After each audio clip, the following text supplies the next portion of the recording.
आपण आता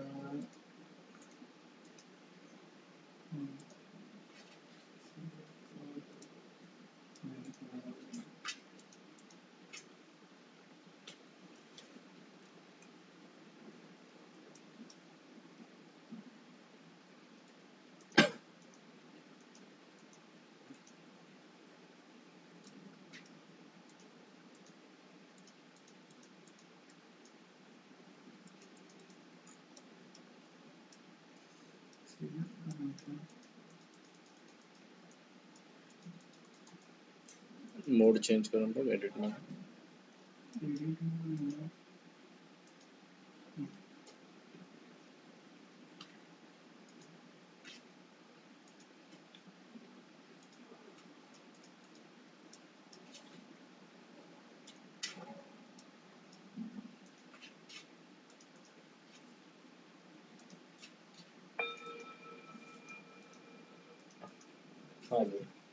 हाँ बोल.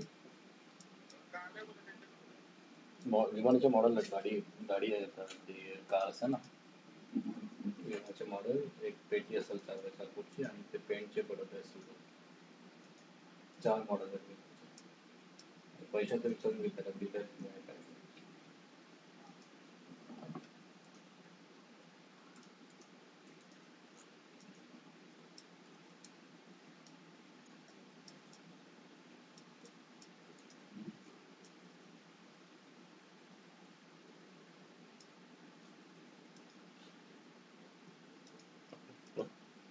ते पेमेंटचं जरा काय करायचं आहे की केलं आहे का?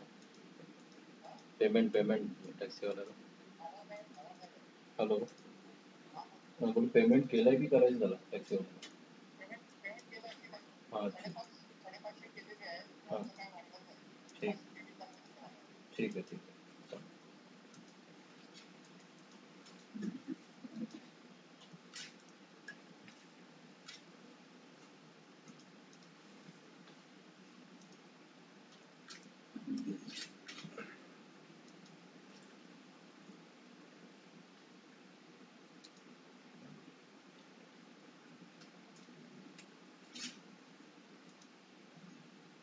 असे क्यूब टाकत जायचे.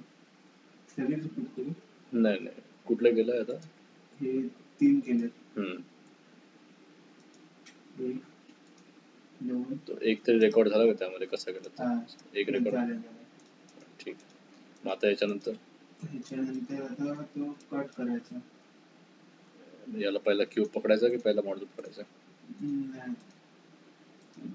मॉडेल पकडायचा. आता हा तुमचा मॉडेल आहे. हा, पण मॉडेलचा तो एकच पार्ट आहे. एकच पार्ट आहे. हा, तोच करतो ना? तोच करतो. सगळं जर सिलेक्ट केलं तर नाही होणार का? हे सगळं नाही होणार. तो आधी तुम्हाला A1 मॅच करावं लागणार, त्याच्यानंतर कट करायचं. पहिला मॉडेल सिलेक्ट करायचं आणि मग नंतर बुलियन मध्ये जायचं.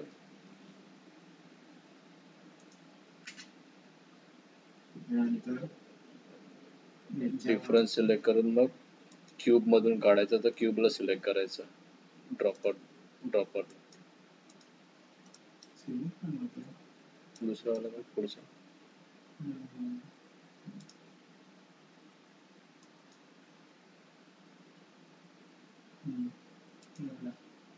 सिलेक्ट झाला.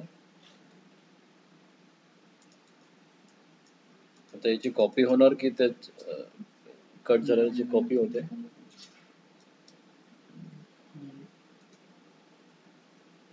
कट झाला. शर्ट मध्ये गेलो. आता या क्यूबचे पण प्रकार आहेत. एक हा इन्सर्ट, म्हणजे आपण तो क्यूब मध्येच कट होणार. हा जो काय ऑप्शन आहे तो क्यूब कापून तो जो काय उरलेला असणार तो दाखवणार. आणि हा युनियन आहे. दोघांना तो युनियन फक्त त्याच वेळी चालतो ज्यावेळी तो मॅश एकमेकांशी क्लॅश करतो. जर क्लॅश करत नसेल तर तो युनियन होणार पण नाही. बरोबर. आपल्याला इंटरसेक्टची गरज आहे आता. तर इंटरसेक्ट मारून तेवढा पीस आपण सेपरेट करायचा. तसंच मागचं पण एक दाखव. पहिला सेम मागचा पण एक तो मेशला सिलेक्ट करायचं, बुलियन मॉडिफायर सिलेक्ट करायचं, इंटरसेक्ट करून मग कशातून करायचं तर तो क्यूब सिलेक्ट करायचा. क्यूब 2 मधून आणि याला आता हा इकडे एक प्रॉब्लेम दाखवतो, तर आपण एक्सपेरिमेंट करत राहायचो कुठला आहे. अच्छा, कुठल्या प्रकारे कुठल्या टेक्निकने सॉल्व्ह करायचं ते आपण 2-3 सिलेक्ट करून बघायचं आणि मग ते त्या प्रकारे सॉल्व्ह होणार.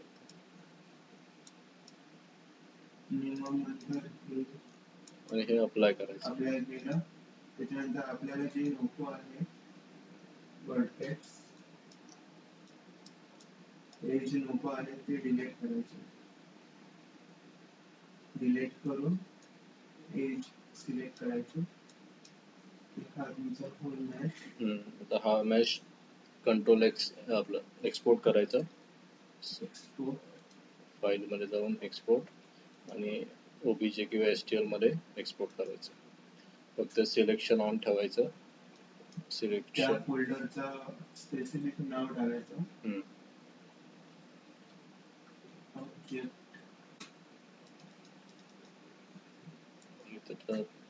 F2 नाव आणि जो काय सिलेक्ट केलेला आहे तो सिलेक्शन ओनली, नाहीतर सगळं पार्ट एक्सपोर्ट. एक्सपोर्ट आणि हा झाला सक्सेसफुल एक्सपोर्ट.